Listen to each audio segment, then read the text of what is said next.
Vijay Sethupathi sir phone எல்லாமே இங்கே பாருங்க. ஸோ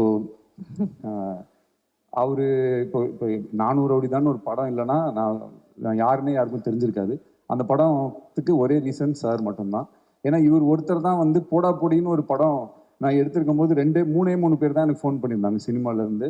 நல்லா இருந்தது நான் படம் சொன்னது. அதில் இவர் வந்து ஃபோன் பண்ணும்போதே நான் வந்து பீட்சான்னு ஒரு படத்தோட ஹீரோ, அந்த படத்தில் இருந்து நான் உங்களுக்கு இப்போ கால் பண்ணியிருக்கேன். நீங்கள் அடுத்த படம் பண்ணும்போது அதில் நான் ஹீரோவாக நடிக்கணும் அந்த மாதிரி ஒரு எண்ணத்தோட நான் கால் பண்ணியிருக்கேன்னு நினச்சிக்காதீங்க. நிஜமாவே எனக்கு உங்கள் படம் பிடிச்சது, அதனால நான் வந்து உங்களுக்கு கால் பண்ணேன் அப்படின்னு சொல்லிட்டு அப்படிதான் அப்படிதான் அவர் தெரியும். அப்புறம் திருப்பியும் அவரோட ஆஃபீஸ் போவேன், அவர்கிட்ட அப்படியே பேசுவேன். அப்படி நடந்த ஒரு விஷயம் தான் நானும் தான்.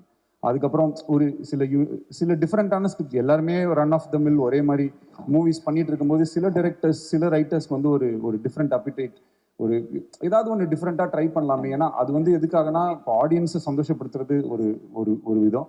இன்னொன்று நம்மளை ஒரு ஃபில்ம் மேக்கரை சந்தோஷப்படுத்திக்கிறதுக்கு சில ஃபிலிம்ஸ் நம்ம எடுக்கணும்னு நினைப்போம். சில டைரக்டர்ஸ்க்கு அந்த மாதிரி அவங்களோட ஹை பாயிண்ட் வந்து அங்கே இருக்கும்.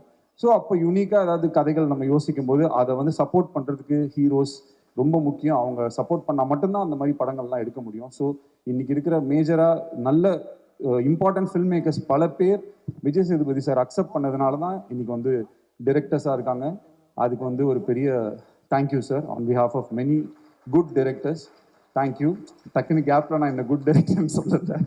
ஓகே, காத்துவாக்கில் 2 காதல் அதுக்குமே நன்றி. இந்த ஃபிலிமில் நீங்கள் பார்க்குறதுக்கு பயங்கரமாக இருக்கீங்க.